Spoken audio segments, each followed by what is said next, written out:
रुख पे लिखी है बचपन कहानी, बहते हैं आंसू जैसे दरिया पानी, लुक छुप खेल है यारो, मैं डर डर के खेला हूँ. افروز من فعلا کار مهمی دارم انجام میدم، مزاحمم نشو. باشه، اگه شما تصمیم گرفتین زندگیتون رو با کار کردن ادامه بدین پس کار کنین. من اون زندگی که شما ساختین و مال خودم میکنم.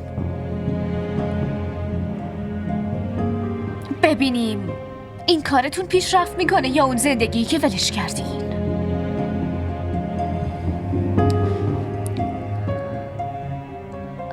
ای بابا، من اینقدر الکی نگران بودم.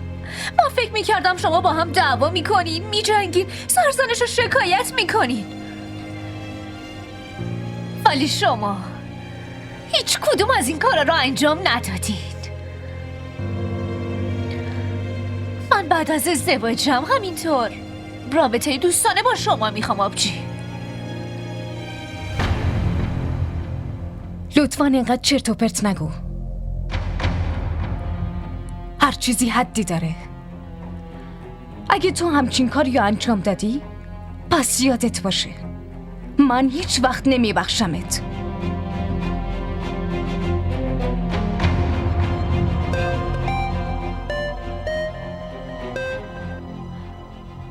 بله آقا. سارا خانم پیشرفت خیلی خوبی داریم. این عالیه. شما بقیه پروژه ها رو هم همینطوری جدا جدا براش فایل بسازین و برا من بفرستین. من تمام شب بیدارم. ما فقط همین امشبو داریم و فردا ارائه‌مونه. باشه؟ تنبلی نکنین. من منتظرم. خداحافظ. दो दिलों की इस भंवर में घूमती है जिंदगी, देखता हूँ ख्वाब में बस झूमती है जिंदगी. दुख सुख तो आते जाते हैं, मैं दुख ही क्यों झेला हूँ. पर्दों के पीछे एक आंगन है, उस आंगन में अकेला हूँ.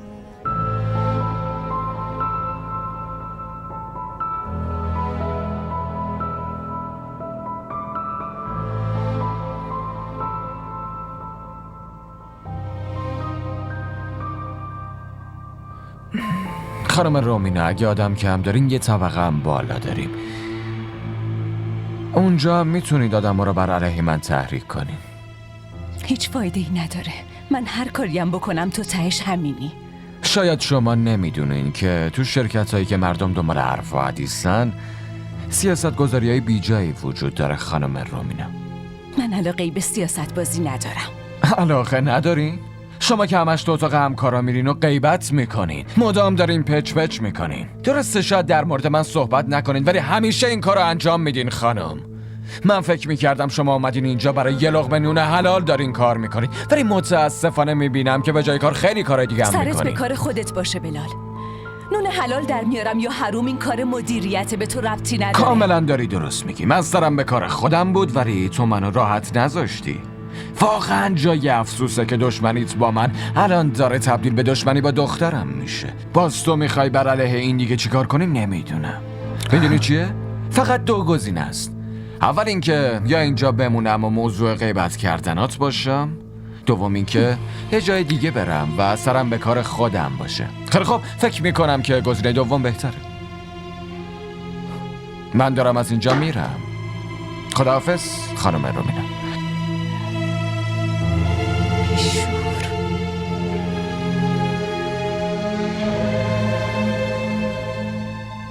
تو چطور تونستی سر خود این تصمیمو بگیری؟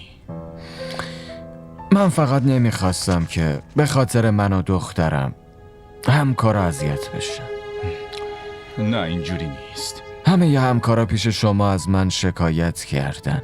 شما چطور میگین چیزی نیست؟ نتیجه اون شکایت چی شد؟ آخه تا کی به خاطر مهربونی و مراعات شما ساکت بمونن؟ تو هر جای دنیا که بری با همچین آدمایی روبرو میشی، خودت بهتر میدونی. بله آقا درست میگین. اما میخوام کار خودم رو راه بندازم. چه جوری کار خودتو راه میندازی؟ تو که پولی نداری. من شرایط تو رو خیلی خوب میدونم. ولی آقا من نمیخوام به خاطر دختر من کسی اذیت بشه. مردم اینجا به جای کار کردن در مورد من و دخترم حرف میزنن. شما لطف کنید استعفامو قبول کنید. نذارین بیشتر از این شرمندتون بشه. تو یه آدم انعطاف پذیری. رفتار مردم تغییر میکنه. آقا اینجا انعطاف پذیری به درد نمیخوره. من اشتباه کردم. حتی فکر میکنم که دیوونم که تلاش میکنم قوانین درست شده جامعه رو به هم بریزم و خیلی معذرت میخوام اینو میگم. به نظر من که شما هم دیوونه. من گفتم دخترم رو با خودم سر کار میارم و شما هم درجا قبول کردید. ببین، اول مردم بهت میخندن، بعد در مقابلت جبهه میگیرن، بعدش باهات میجنگن، اما در نهایت تو برنده میشی.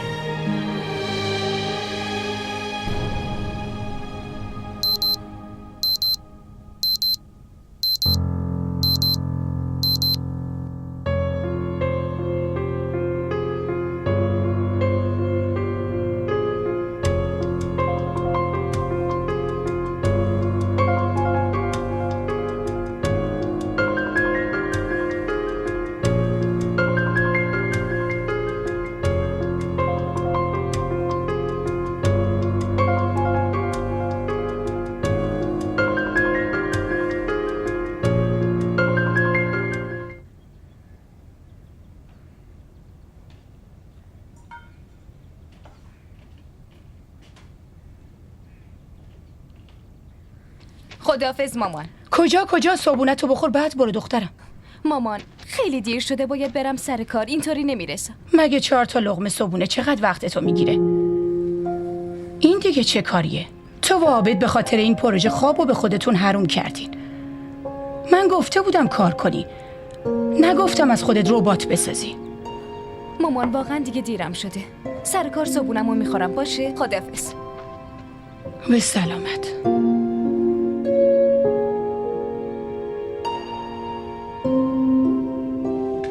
سارا خانم؟ بله آقا. مشتری هنوز نیومدن؟ نه آقا، هنوز نیومده. خدا رو شکر. به محض اینکه اومدن اونا رو به اتاق کنفرانس بیار و بهم خبر بده. باشه. در ضمن خیلی ممنونم، شما تو این پروژه خیلی بهم کمک کردین. این وظیفه‌م بود آقا. و معذرت میخوام که در موردت اشتباه فکر میکردم. بهتره گذشته رو فراموش کنین و به آینده فکر کنین. به این میگن دختر خوب. میبینمت.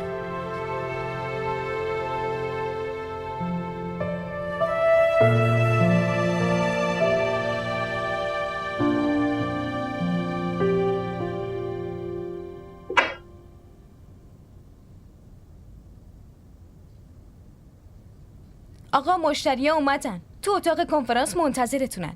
براشون چایی ببرین، من دستام بشورم میام. چشم آقا.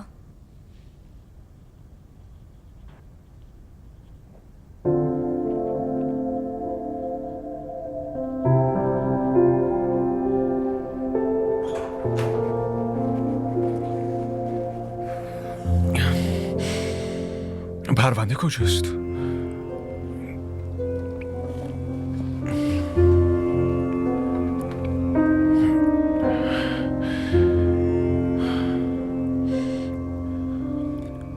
هی خانم شبیم، پرونده این کنفرانسی که الان داریم روی میز بوده، پیش شماست؟ باشه بگردین. کجا میتونه بره؟ از خونه آورده بودمش. من نمیدونم، همین الان پرونده رو میخوام، برو دنبالش. بله آقا، نگران نباشین، این پروژه رو از دست نمیدیم. چشم. پرونده رو پیدا نکردین؟ نه خیر، هیچ جا پیداش نکردم. پرونده کجاست؟ سرویس بهداشتی رفته بودم اونجا، حتما اونجا فراموشش. هیچ جا نیست. تو سرویس بهداشتی، تو اتاقتون، همه جا رو دیدم. کجا میتونه بره؟ رئیس، یه نسخه تو لپتاپتون که دارین مگه نه؟ آره، ولی تو فایل جداگونه است و ارائه‌اش هم سخته، اینطوری کنفرانس به مشکل برمیخوره. پس آقا من لپتاپو براتون میارم، شما ارائه رو بدین، منم بهتون کمک میکنم. نه اینطوری نمیشه درست ارائه داد و همه چی هم بی‌نظم پیش میره. به هر حال حالا بیارش ببینم چی کار میشه کرد.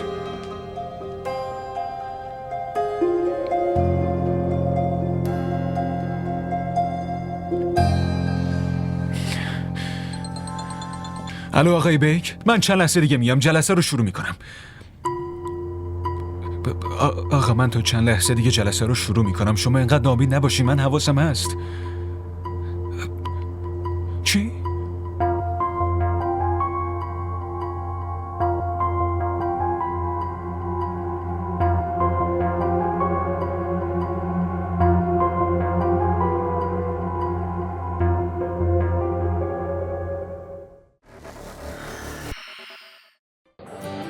بگو ببینم خوشگله. می‌دونی وقتی آدم عاشق یکی میشه دیگه نمیپرسه که چقدر خوشگل. شاید اون از همه خوشگل‌تر باشه. این عشق عزیز دلم آب نیست که هر وقت تشنت شد بگی یه لیوان آب بده. برای آب باید هزینه شد داد، به همون قیمتی که تشنه های کربلا پرداخت کردن.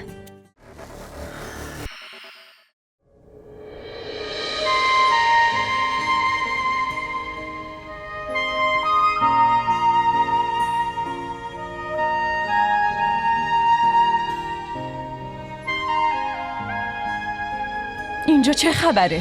میتونم بپرسم دارید چی کار میکنین؟ بریم به کارتون برسیم.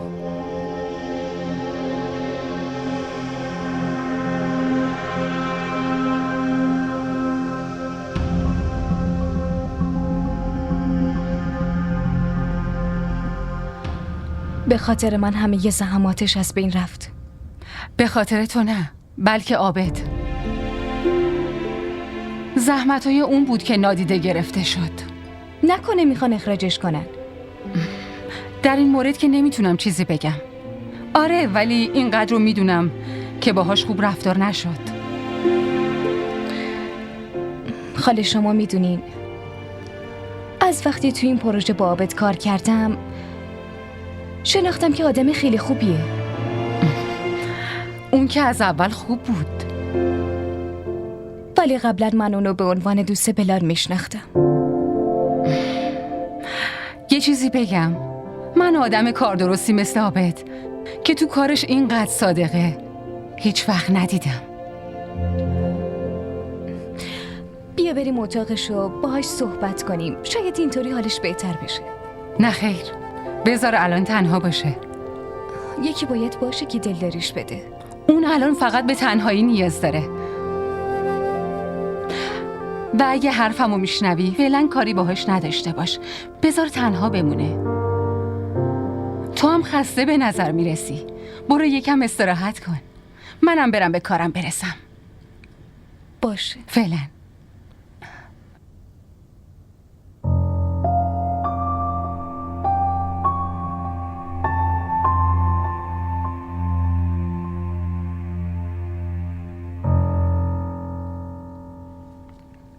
خانم سارا، ببخشید آقا، یهویی خوابم برد.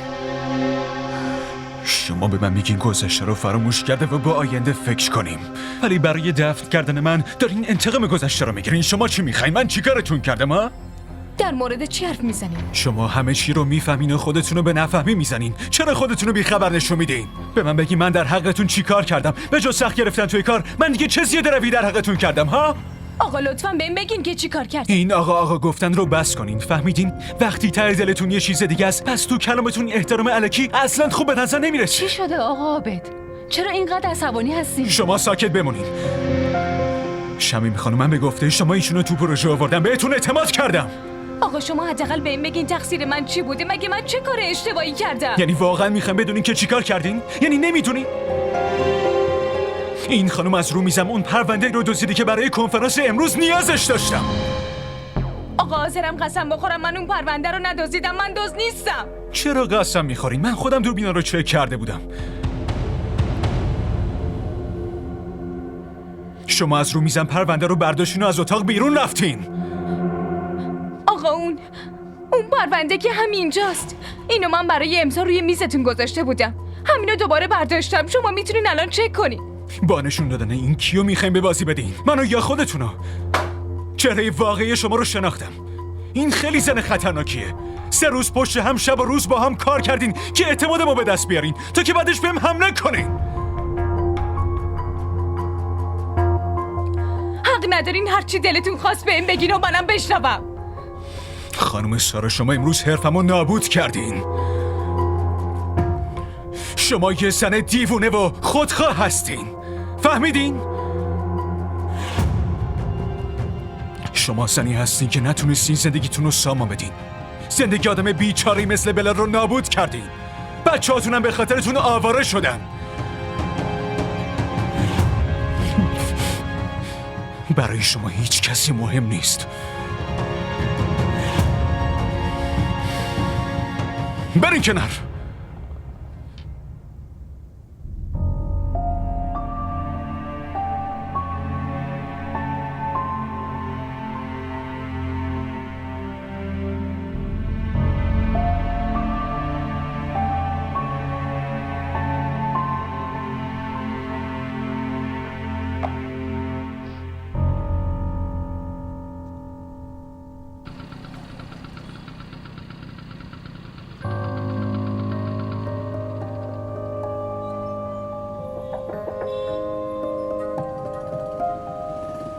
سلام علیکم. سلام عزیزم. امروز به جای خونه میریم محل کار بابا. چقدر خوبه بابا. من تا از کنار شما میمونم. نه پسرم، کنار من نه، بلکه باید مراقب خواهرت باشی. امروز تو شرکت خیلی کار مهمی دارم. باشه بریم، دیرمون میشه. بیا.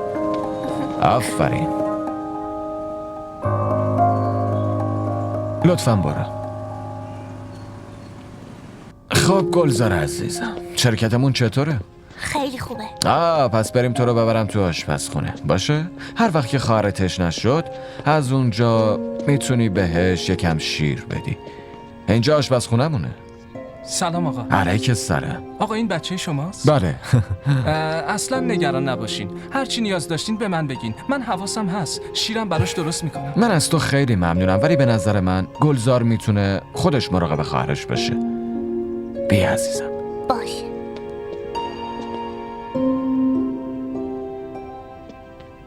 آفرین. پسر خوبه.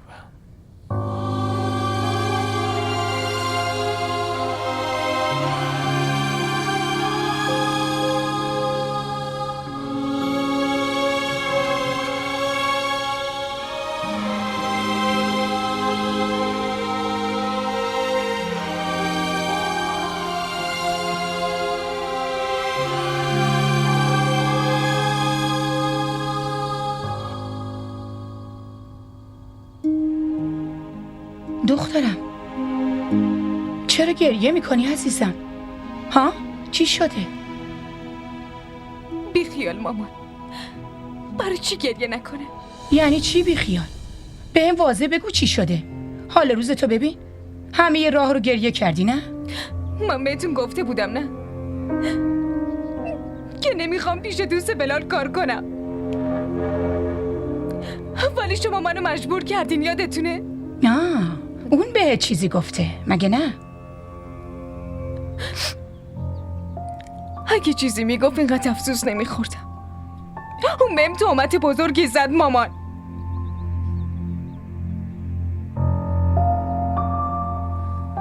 اون حق دوستی با بلال رو ادا کرد. حتی به نظرم با دادن این پروژه بهم میخواست فقط تحقیرم کنه. این نقشش بود. اون و این همه جرأت؟ فکر کنم یه بار تحقیر شدنش براش کافی نبوده. همین الان من یه کاری میکنم که شکایتش تا پیش رئیسش برسه. تو فقط بشین و تماشا کن. نه مامان، دیگه لازم نیست شما تو هیچ مسئله‌ای از زندگیم دخالت کنی. معلوم نیست کجا میرین و شکایت و گله از مردم میکنی.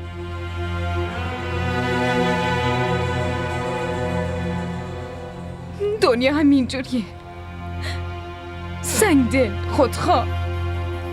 اینجا همه چی به همین روال پیش میره مامان. هیچی عوض نمیشه.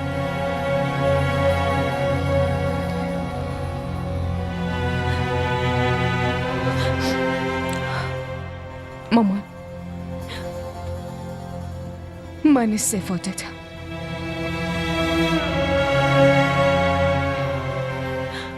از این به بعد موضوع عابد تموم شد. برای زندگیم یه فکر دیگه ای میکنم.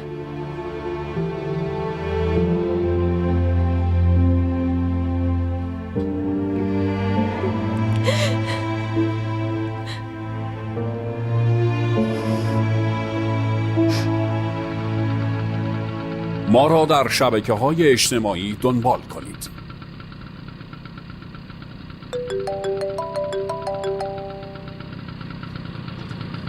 بله افروز. فکراتونو کردی؟ در چه مورد؟ ای بابا، من خودم خونتون اومدم و ازتون خواستگاری کردم. چطور میتونین همچی چیزی رو فراموش کنین؟ افروز عقلت سر جاشه؟ عقل من سر جاشه. شما از خودتون حرف بزنین. حرفای احمقانه نزن. تو دیگه بچه نیستی. بچه نیستم، واسه همین میگم با هم ازدواج کنین. من بین شما خواهرها فکر میکردم تو عاقل تری، اما من هنوزم از آبجی سارا عاقل ترم، چون اون شما رو ول کرد و فرار کرد. اما من شما رو ول نمی کنم. افروز لطفاً تمرکزت به درسات باشه. تو یه زندگی طولانی رو پیش رو داری. یعنی اونایی که درس میخونن ازدواج نمیکنن؟ در ضمن شما میدونین که مامانم بعد از تموم شدن درسام بالاخره منو شوهر میده. پس چرا زودتر با شما ازدواج نکنم؟ بعد از ازدواجم که شما میذارین من درس بخونم، چون میشناسمتون میگم. افروز اگه من باهات خوب رفتار میکنم به این معنا نیست که هرچی دلت میخواد بگی. حد خودتو بدون. ای بابا، عصبانیت رو بعد از ازدواج بذارین. بعد از ازدواج بین زن و شوهر عصبانیت و دعوا پیش میاد. عصبانیت بخشی از زندگیه. افروز من فعلا باید برم جلسه و نمیتونم با حرف بزنم باشه. و اگه تو کوتاه نمیای پس من با مامان تماس میگیرم. اون بلده چطور تو رو ساکت کنه.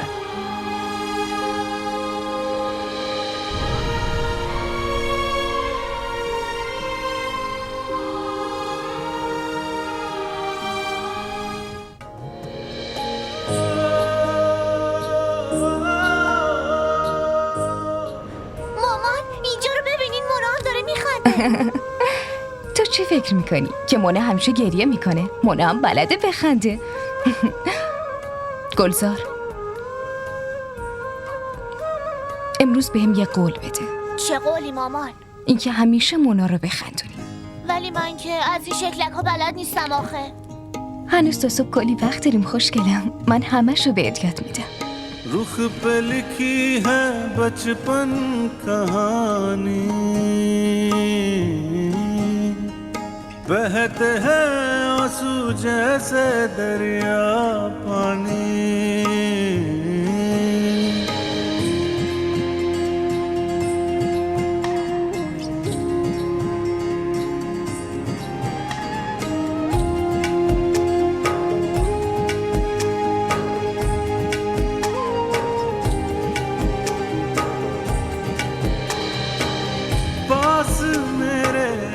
आस छुपी है, आस में अपनी सांस जुड़ी है, जख्म सारे गिन लिए हैं, अश्क नैनों से चुन लिए हैं. गुमसुम अंधेरों में मैं अनमोल सवेरा हूँ. पर्दों के पीछे एक आंगन है, उस आंगन में अकेला हूँ. कौन धरे अब कौन धरे अब, कौन है बात पुरानी, रुख पे लिखी چیزی نیست. آروم باش عزیزم. بسه الان بابات میاد. آره الان میاد. بیا عزیزم. آروم باش الان بابات میاد. آروم باش عزیزم. بچه داره گریه میکنه. آرومش کن لطفا. آقا من که بهتون گفته بودم محل کار جای بچه ها نیست. آره بهم گفته بودی، اما تو وقتی بلال نیومده مراقبش باش لطفا. چرا من نمیتونم مراقبش باشم. باشه پس خودم مراقبشم. نه بدینش به من. مطمئنی؟ بدینش. باشه بیا بگیرش. خیلی ممنونم رومینا خانم، لطف کردین.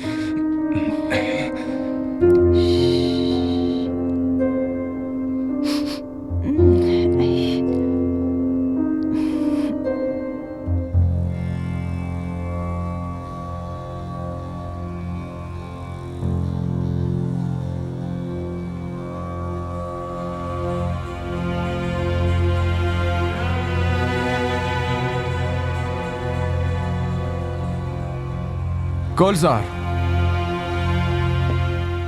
تو یادت نیست اون فقط حرفای بزرگ میزنه. زندگی سامی رو از هم پاشید. حالا نوبت زندگی سمیع بیچاره است. تو چرا نمیفهمی؟ دارم بهت میگم دیگه.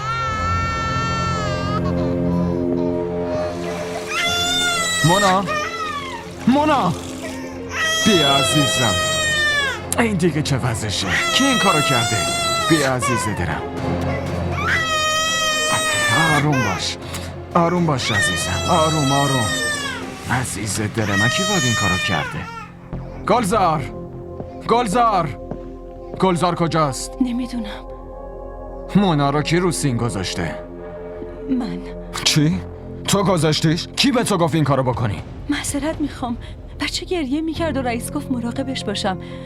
ببخشید تلفنم زنگ خورد. اگه رئیس گفت ازش مراقبت کنی چرا ازش مراقبت نکردی؟ اصلا چرا تو سینگ ولش کردی و رفتی؟ تلفن زنگ زدن تو از جون اون بچه مهمتر بود؟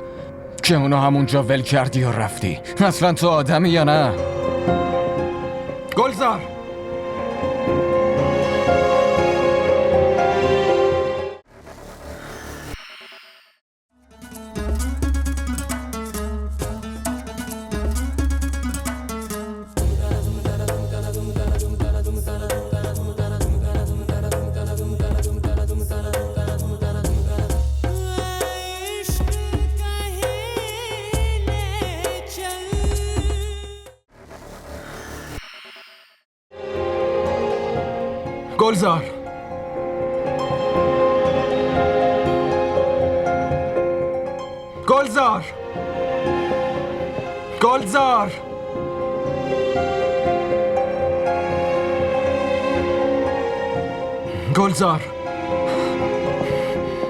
گلزار پسرم.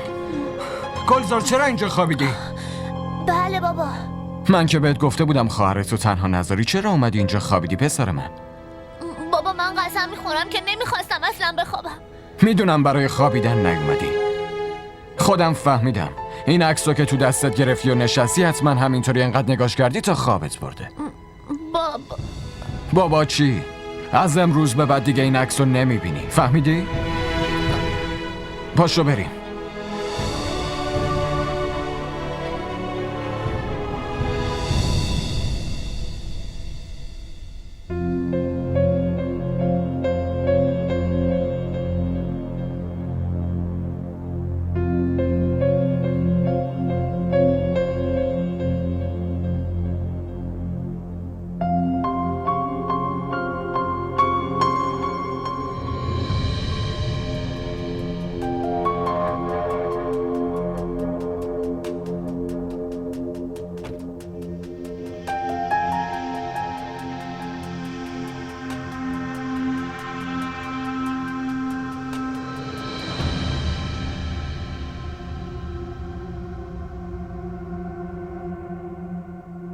آقا حاضرم قسم بخورم من اون پرونده رو ندزدیدم. من دزد نیستم. چرا قسم میخوری؟ من خودم دوربینا رو چک کرده بودم.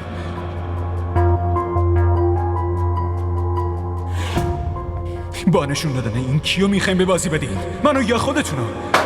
چهره واقعی شما رو شناختم. این خیلی زن خطرناکیه.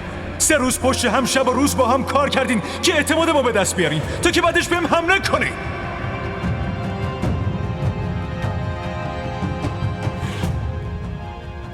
شما زنی هستین که نتونستین زندگیتون رو سامان بدین. زندگی آدم بیچاره‌ای مثل بلال رو نابود کردین. بچه‌هاتونم به خاطرتون آواره شدن.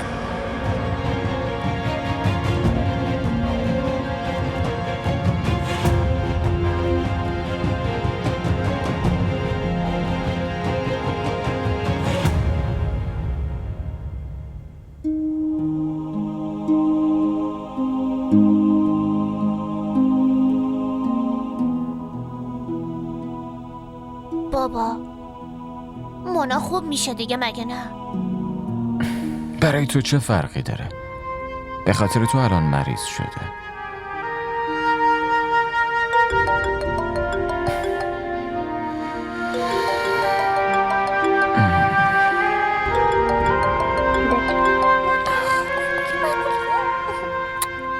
بله آقا.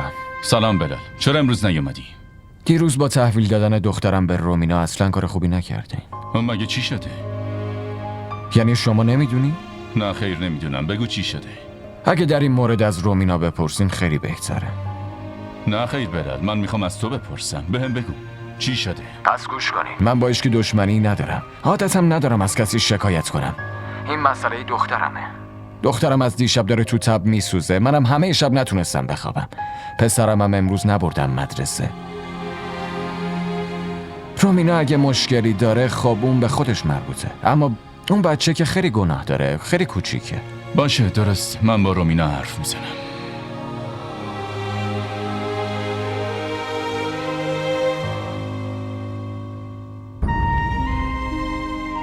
شما زنی هستین که نتونستین زندگیتون رو سامان بدین. زندگی آدم بیچاری مثل بلا رو نابود کردین. بچه هاتونم به خاطرتون آواره شدن.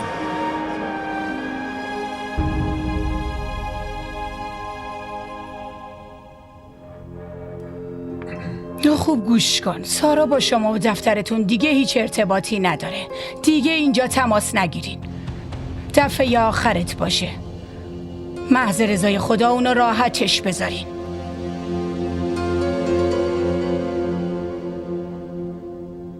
تو خودت استعفاتو برام ایمیل میکنی یا من خودم اخراجت کنم؟ آقا شما میدونین که الان کار برام مهم نیست، ولی من عمدن اون کارو نکردم. رومینا تو میدونی تنها گذاشتن یه بچه زیر دوش آب چقدر خطرناکه؟ اصلا میدونی؟ آقا من تا حالا اصلا مراقب بچه نبودم، تجربهشو نداشتم. این اصلا توجیه خوبی نیست. داشتم با تلفن صحبت میکردم، اصلا نفهمیدم چطوری شد. همه یه دفتر میدونن که همش با گوشیت حرف میزنی ولی بازم کارتو انجام میدی. اما یه بچه رو زیر شیر آب گذاشتی و رفتی، این کار عاقلانه است؟ خودمم نمیدونم چطوری شد. اگه برای اون بچه اتفاقی میافتاد تو چی کار میکردی؟ میتونستی خودتو ببخشی؟ به هر حال موضوع استعفا رو فراموش کن و خیلی زود سعی کن به خودت بیای. تو نه تنها یه بچه رو بلکه پدرش رو هم خیلی شدید ناراحت کردی. متاسفم آقا، دیگه تکرار نمیشه.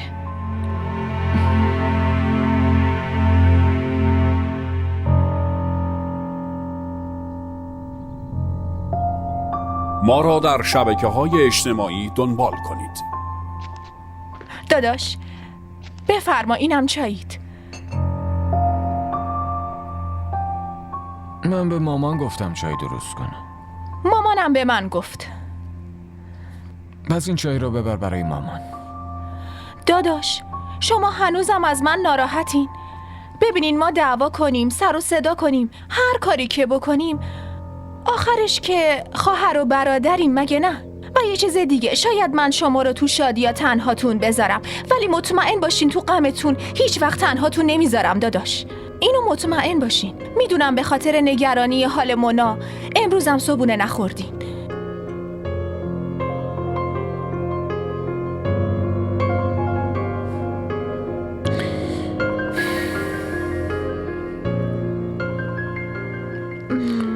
داداش میخواستم پیشتون یه شکایتی بکنم. خیلی خب بگو. نه ولش کنین، فعلا به خاطر مونا خیلی آشفته حالی. باشه یه وقت دیگه. هرچی تو دلت هست بهم بگو، میخوام بدونم. داداش ببینین، شما که میدونین سر کوچمون یه مغازه است، منم که همه یه روز مشغول کارای خونم، مامانم به خاطر پادردش نمیتونه بره. حالا یه وقتایی خریدای کوچولو موچولو نیاز داریم که منم به گلزار میگم ولی اون اصلا به حرفم گوش نمیده و من همش باید صداش بزنم، حتی زحمت نمیکشه جوابمو بده. داداش الانم بهش گفتم بره نمک بیاره، با لباس من چکلک در آورد و رفت. منم دیروز بهش گفتم مراقب خواهرش باشه ولی این از غم یکی دیگه دراز کشیده بود. گلزار! گلزار! بله بابا. همت وقتی بهت میگه برو خرید کن، برو خرید کن و بیار. بابا من که هر روز بس کن! دیگه نمیخوام حرفاتو بشنوم. از جلوی چشمم برو. خیلی خب بهم بگو، به جز نمک چیز دیگه ای هم میخوای؟ هیچی داداش، هیچی نیاز نیست. منظور من از این حرفا این بود که بچه اگه تو این سن به حرف آدم گوش نده دیگه هیچ وقت گوش نمیده. من خودم میرم میارم، شما راحت باشین.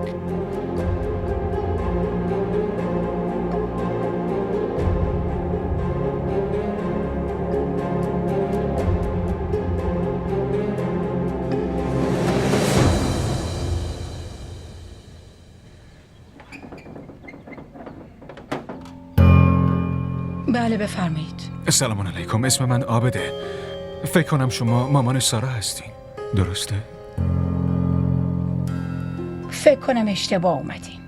نه خیر، من میخوام باشون حرف بزنم، لطفاً خانم. ببینین، من زنی هستم که خیلی تلاش میکنم عصبی نشم، ولی اگه کسی پشت در خونم بیاد اون وقت تحمل نمیکنم. خانم من شنیده بودم کسی که پشت در خونه کسی بره اشتباهاتش بخشیده شما میشه. بیجا کردی که همچین فکری کردی. قلب من اینقدر بزرگ نیست.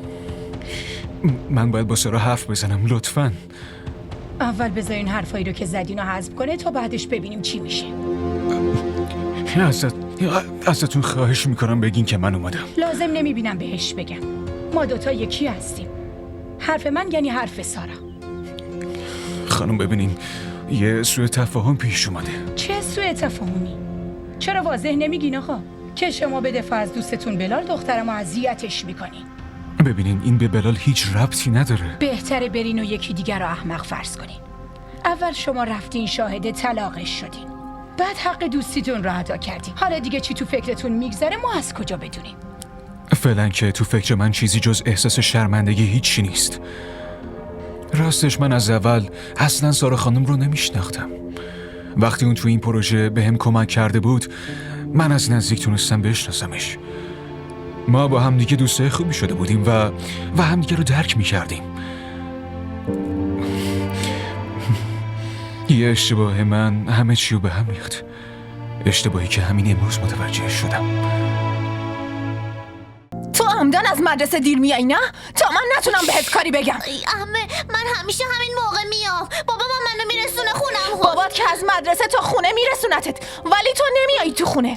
حتما با بچه‌های تو کوچه بازی میکنی، ما که نمیدونیم. من با هیچکی بازی نمیکنم. شما هم که هر روز پیش من از بابام شکایت میکنی. فعلا فقط شکایت میکنم. اگه دوباره این کار انجام بدی گوشاتم میبرم. ولش کن. این چه طرز رفتار با بچه است؟ چشمم روشن، مهمون ناخونده رو ببین. چطور بدون اجازه وارد خونه شدی ها؟ وقتی در خونه باز باشه هر کسی میتونه بیاد تو.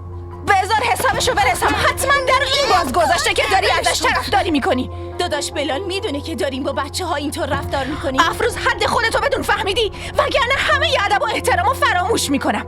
ما با بچه هامون همینطوری رفتار میکنیم. آدمای لوس و نونور نیستیم.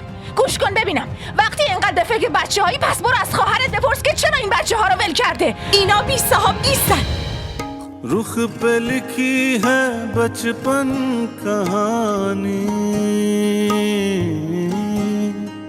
बहते हैं आंसू जैसे DDTV ارائه کننده بزرگترین سریال های درامای ترکی، کره‌ای، پاکستانی دوبله شده به فارسی می باشد. لطفاً سابسکرایب کنید و عضوی از خانواده ما شوید.